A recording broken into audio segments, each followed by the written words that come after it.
Hello everyone, welcome back to D-Squared Stories, an audio fiction podcast bringing you short serialized weekly stories. Today we are going to be getting into Chapter 3 of Mystery on Planet Lamachus. Without any further ado, let's get into a quick recap and get started. Last time, the team descended into the Lamachus Research Complex. After finding the main power to be cut off, they explored the meteorological outpost before discovering some research about a fuel cell that took short spurts of power and smoothed it into a lasting source of energy. Mercurius nearly blew up his arm with what they learned to be a Lamachan egg, which held a great amount of energy. The team used these two items to see that the complex was set into emergency protocol right after it announced they were shutting down. In the next room, Rosa quietly read the journal of a disgruntled oceanic researcher who, among other things, grew to despise the Lamachans and underhandedly sabotaged the research of them. This seemed to create a sense of urgency to get into the next room, but shortly after getting there, a Lamachan burst out of a filing cabinet and ran into the room that they came out of. Rosa quickly closed the door behind them. Chapter 3. Exploration and Realization. The five stood, still gasping for air, as they stared at the door the Lamachan had just made its escape through. The air in the sterile room, surrounded by books and computers, was tense as they all worked to regain their composure. Rosa stepped back a bit from the door and exhaled sharply. Mercurius, still shaking from recoil on his gun, switched his face from grave shock to bitter resentment. He marched over towards the door. "Get out of the way! I need to put that thing down!" he said. "Negative, guard," she said. "It's contained behind the door. We will proceed with the investigation, engaging with as few threats as possible and conserving ammo." He looked flustered at this, still gripping the gun closely to himself. "That threat, as you put it, is right behind that door and could be doing who knows what." "Guard, there's no guarantee you could even take it out." "Oh, I think the right number of bullets begs to disagree with you." "And why are you so sure that bullets could even kill that creature before it got to you?" Mercurius's nostrils flared, before fully processing what she had said. He paused for a moment, think this over, and his face softened. Dr. V cleared his throat. "She has a point," he said. "We know next to nothing about this species, as little documentation has made it back to us. We don't know if they have blood like we do, or a brain in the sense we know. Many species across the galaxy have evolved in ways far different than the ones we are aware of." Mercurius just dismissively shook his head and let out something of a chuckle. "Well, I've never met a beast that enough bullets couldn't kill in a timely manner, but whatever. I'll find another one to test my hypothesis on, and we'll see who's the real scientist."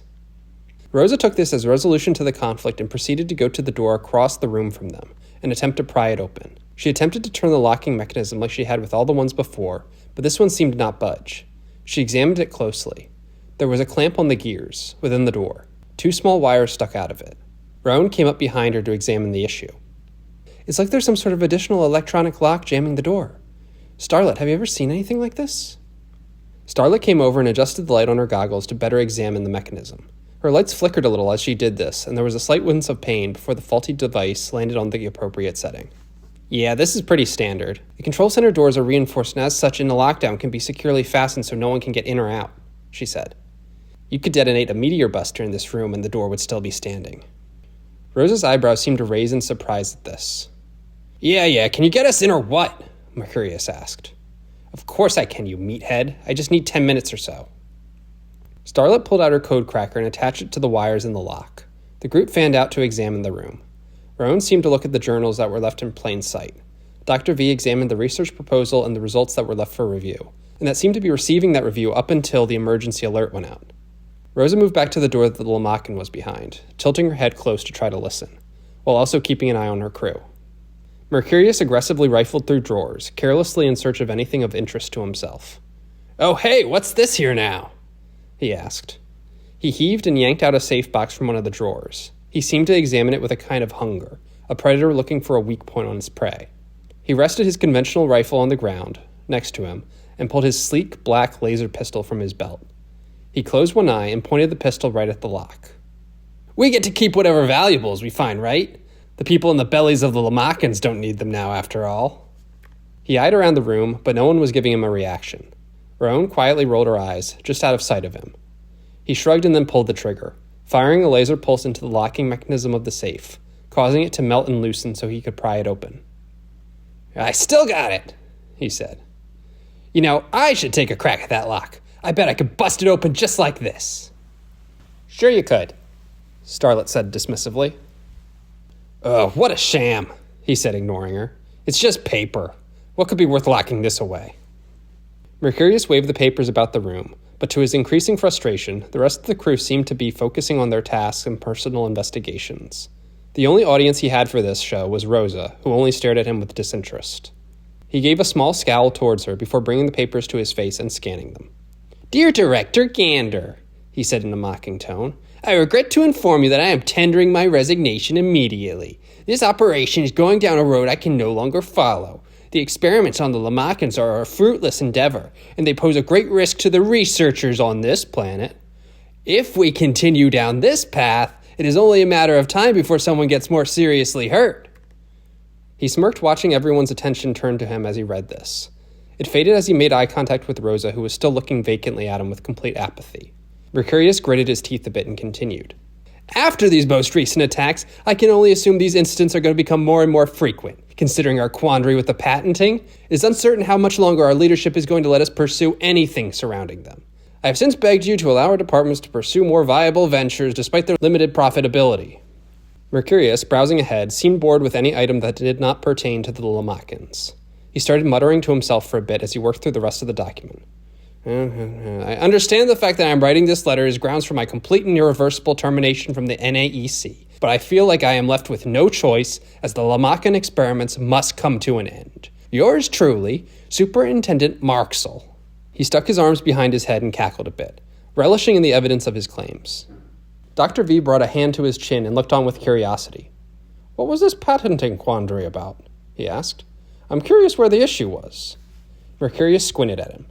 "You 200-year-old coot, that's what you asked about this?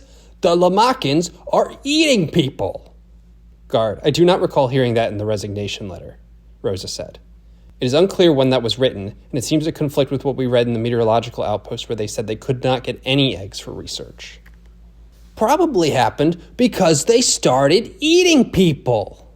There was a loud click sound. Mercurius instantly jumped to the floor and grabbed his rifle. Rosa tensed up before realizing it had come from the door Starlet was working to unlock.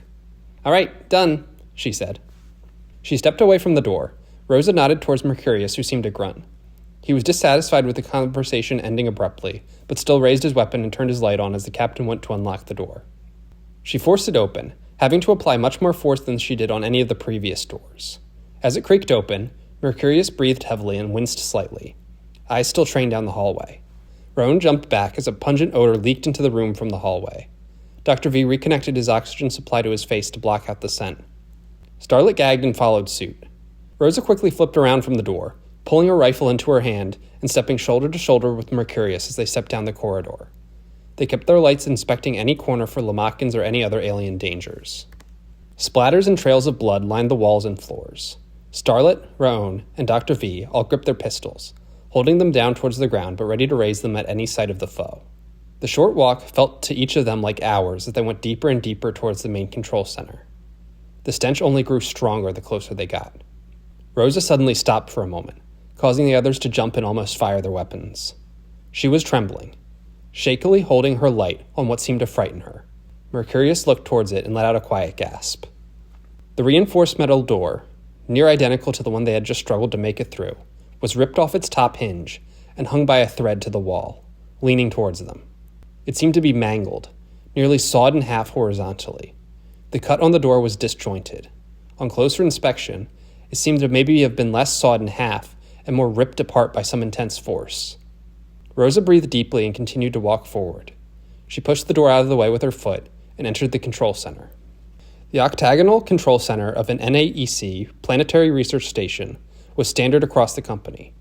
Just north of the center was the operations post. It would normally be staffed by 2 operators, each with 3 monitors allowing them access to security feed, the layout of the station, and the security controls. The operators worked shifts, so that at any given time, 2 of them would be there to activate any necessary security protocols. The 2 who were on duty at the time of the incident lay slumped in their chairs. One forward, seeming to be actively engaged with the lockdown until his last breath. The other lay back, seemingly taken off guard. Both had gory, messy chunks taken out of their necks, pools of blood at the base of their chairs, and cushions that had clearly soaked up as much as they could. The office of the director was positioned just outside the operators, to the northmost wall of the enclosure. The director was responsible for reviewing any proposals of high enough resource and manpower count. He was also in charge of overseeing staffing decisions and the performance review of the individual lead researchers. He had a modest desk and monitor for drafting and reviewing these documents. It was impossible to say if it was his body on the desk, because it was torn beyond recognition. What was clear, though, was that the 2 security guards, who had limbs torn, fought to the last breath to defend their leader. The corpses of about a dozen Lamachans lay collapsed at their feet, riddled with bullets. The rest of the otherwise lively control center, stacked with the kitchen on the westmost corner, would have seemed less like an office and more like a recreation center. The eastmost even had a table set up for board games. Rowan clocked there was an unfinished game of Lunar Go, a derivative of the game popular in Eastern Earth that her people remade to pass the time in the colonies. It was laid out in the area. Despite some pieces being on the floor, it was a strange oasis of calm in the desert of broken chairs and mangled mess of Lamacan and human bodies. Starlet was nearly brought to tears by the scene and had to cling to her pistol to keep it from shaking out of her hands. Mercurius stomped his foot and stepped back towards the door. All right, investigation complete. These damn things were eating people. I could have told you that from the beginning. Let's go back to where we came, put as many bullets as it takes into that one, and then get onto the ship and get the hell out of here. Rosa advanced to the other side of the room. There was another door open, this time not by force. She pointed her light down the corridor and stood ready, gesturing with her shoulder for the others to follow. We are not done here. We need to figure out what happened. What happened? It's clear as day what happened. These freaky little beasts attacked the research team. I hate to say it, Cap, but I agree, Starlet said.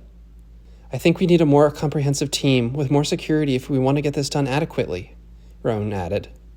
Even despite my overwhelming curiosity, I would hate to end up like these poor souls, Dr. V said. Rosa stood in the doorway, unfazed by the insubordination of her team. She tilted her head backwards, looking at them indifferently. I release you all to do as you see fit, she said. Return to the ship if you wish. Leave me behind. Let them send a party after me. The others stood aghast, except for Mercurius, who just seemed to glare angrily. Starlet stuttered a bit, trying to conjure the words to say in response to this. All I would ask of you, Rosa continued. Medic, examine the bodies and explain to me why all of them have at least one bullet hole in them. Specialist, tell me if you can find a single one of these Lamachans with dried blood in their mouths. Tech, why are the operators situated as if they were ambushed when the lockdown successfully took place? Guard, where are the weapons that were fired in this chamber? Without a second thought, they all scanned the room to try to answer the questions posed to them. Rowan examined an operator. There was a clear sign of gunshots just below where the neck appeared to have been torn. Dr. V examined the dead Lamacan bodies. There was nothing in the teeth of even the ones closest to the security detail, despite countless bullets indicating they did not go down easily. Starlet did not even bother to check the station, knowing that the override being in place meant that the operators had sealed the facilities, and there was no evidence of anyone not being able to make it to the control center. Mercurius just grunted with frustration. I said this already. People were panicking. Stuff doesn't go according to procedure when you're in active combat with an enemy. As a former soldier, you should know that, Captain. Rosa, steeled with determination, showed not an inch of agitation or distress as a result of that taunt. She turned her head back down the hallway and took a step forward. I care not to convince any of you. You may follow your conscience, but my path is ahead. She stepped forward. Rowan shortly followed behind. Dr. V, seeming less sure of himself, took his lead from Rowan and followed her. Starlet was still trembling, glancing up at her comrades and back down towards the body of the research team. She turned briefly towards Mercurius, then grimaced and proceeded to follow them. I'd rather take my chances with a Lamacan than with you. Mercurius stood dumbfounded before the team slowly stepped out of sight. Then he growled to himself lowly and slammed his fist into the bloody desk before starting to follow after them. They slowly stepped towards the next room, the odor and traces of blood starting to fade before they got to the next door. What? It's locked? Rowan asked. The door stood completely intact, no sign of any damage or carnage nearby. Rosa stepped clear of the door and gestured her hand to Starlet. A peculiar circumstance. Tech, please proceed with overriding the lockdown. No need, she said. The manual will force the electromechanic mechanism open because we're on the control side. Rosa nodded and turned to Mercurius. He seemed uneasy, but raised his weapon towards the door as she cranked the gears with all of her might, and then slowly pulled the door open. She stepped back in tandem with Mercurius, and the two entered the hexagonal office of the Organic Research Division headquarters. The room, in true NAEC fashion, was set up in an identical layout to that of the inorganic chamber. Computer terminals, bookshelves, and filing cabinets lined 4 out of the 6 walls. At the far end of the room, the door that proceeded further into the outposts themselves was locked securely. Dr. V, after eyeing the room to be as safe as it could be, started running around from station to station, grabbing hold of multiple folders and peering over their contents. Rosa immediately sealed themselves in to keep out any Lamachans that may have managed to hide in the control center. "Aha!" Dr. V said. "Here's the good stuff." He pulled out a box of cassette tapes and a player. He rifled through them before pulling out one labeled Lamachan Docuseries, Volume 1. All but Mercurius gathered around as he put the tape into the battery-powered device and it began to play. Testing. Is this thing on? Well, I reckon I won't know until I play it back. This is Dr. Richard Potter. I am the lead researcher in the animal outpost at the NAEC research station here on Lamachus.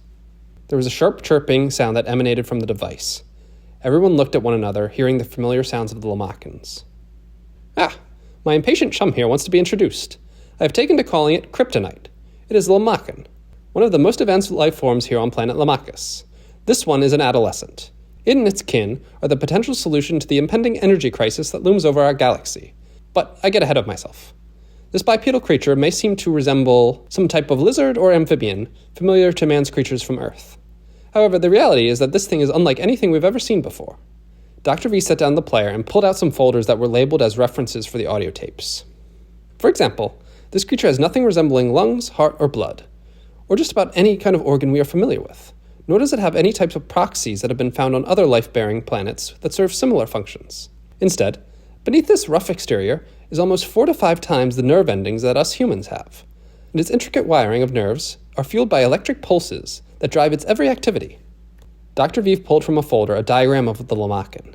On one side, it showed the exterior of a Lamachan, the obsidian creature with a round head, short 2-footed stature, and strong hind legs with a reptilian tail. On the other, it showed the interior, which was a mess of bundled nerves winding around its entire body. The nerves all seemed to originate from where its stomach would be. A high concentration of nerve endings were in the legs and in the tail, but overwhelmingly the highest number of nerves seemed to terminate in the head by the whiskery antennae that protruded from their faces. The tape played the sounds of the creature continuing to chirp as the researcher stopped to catch his breath before continuing. Most fascinatingly, this creature has little in the way of senses outside of these receptors on its face. Our team has struggled to come up with a consistent name for them, with many of them calling them gills due to their similarities to that of the axolotl. I find this, of course, to be ridiculous, as they serve nothing of the function that gills do. Rather, these protrusions often register up to 20 volts and act in a range of ways for the Lamachan to experience the world. They can detect electric potential, give it a sort of echolocation of its surroundings within 5 meters, and most importantly, it resonates with certain high-pitched sounds to allow the Lamachans to hear and distinguish certain noises. Dr. Potter played what sounded like a synthesizer to imitate the range of chirping sounds of a Lamachan. Kryptonite excitedly responded back with what sounded like mostly the same pitch of chirps, with a few minor variations. We lack a professional linguist on our research team, but our amateur attempts at deciphering their language structure has yielded some results. Different pitches of chirps correspond to different key things or phrases. We postulate that their ability to distinguish pitch exceeds our own. They can identify pitch down to a 0.1% shift. That means no human can ever expect to understand the full range of Lamachan speech. But fortunately for us, we have machines that can aid us. I just asked Kryptonite if it would like some food, and I believe it responded in the affirmative. There was a sound of rustling from the tape as Dr. Potter seemed to be moving around his office to get food for the Lamachan. Again, we don't have a full grasp on their language, but some key understandings have allowed us to have a dialogue with them. We have determined that they even have a name for us in their language. They seem to append 2 words, one that they use for each other, a 6-note chirp that corresponds with Lamachan. They precede that with a 3-note chirp that is their word for sky.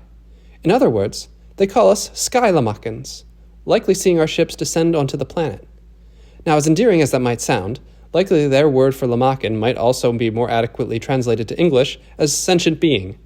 In that case, they refer to each other as sentient beings, and we are just sky sentient beings. Nonetheless, either case seems to indicate that the Lamachans consider themselves and us to be very similar. There was the sound of rocks pouring onto the ground. This was followed by a loud grating sound. It was the sound of grinding or heavily sanding rough material. The audio feed peaked and was nearly unlistenable for a few moments, until the sound faded just slightly into the background. Sorry about that. They are noisy eaters, mostly because they are a semi-rare type of species, known as a geovore, meaning that they only eat minerals. Specifically, kryptonite and its mates prefer the lamachite that's plentiful on this planet. Through some reaction beyond my comprehension, the ingestion of this mineral creates a reaction in their stomach that produces electricity and powers the network of nerves that moves their body.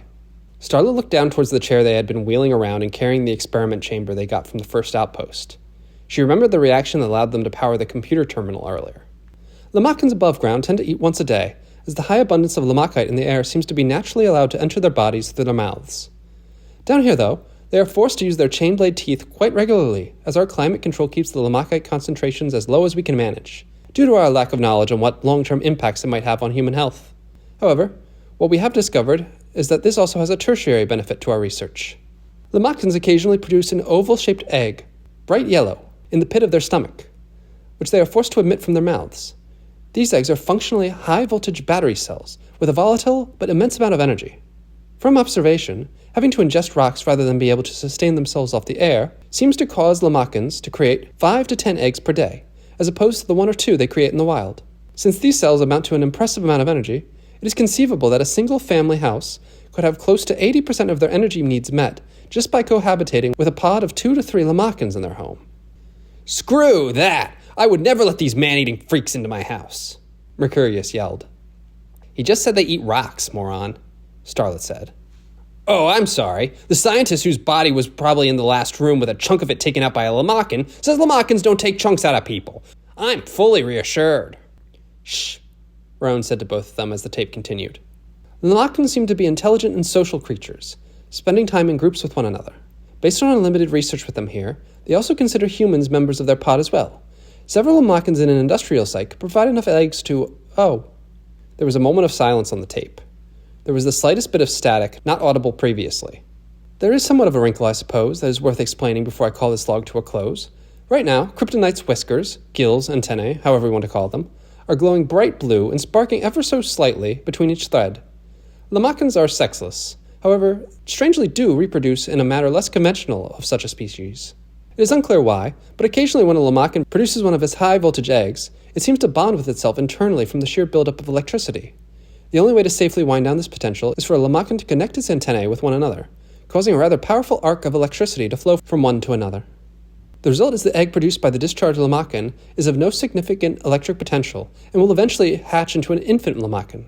Now, if you'll excuse me, I have to go see if I can find an adequate partner for Kryptonite to safely de-energize with. The tape ended. Dr. V looked giddy with delight. "What an absolutely fascinating species! And there are 7 more of these tapes? I simply must listen to them all at some point. There is so much more I want to learn about these Lamachans." He excitedly scooped up the remaining tapes and put them into his bag, along with the tape recorder. Mercurius scowled. "I've heard quite enough about them. They're freaks that have weird, freaky electric sex, and that tape number 8 is going to end with a horde of them turning on this whole complex." Suddenly there was a sound of chirping behind the locked door, faint at first, but slowly becoming louder and louder as it was clear several sources of the noise were converging on the location. Everyone turned and pointed their weapons towards the door. There was a sound of rattling, almost of heads butting against the metal. "Everyone fall back," Rosa said. "Guard, take the lead. I will defend our 6. Without hesitation, Mercurius, rifle raised, quickly went back towards the control center. Dr. V and Raon pulled the door open ahead of them as they proceeded back into the room. Rosa stood for a moment as they retreated. Once they were out of sight, she ran over to the desk that Dr. V was investigating. She paged through some of the folders. The sounds of slams on the door did not relent, but she continued looking for something. After a few moments, she grabbed a device from one of the doors and stuffed a handful of papers into her uniform, and quickly followed after the others.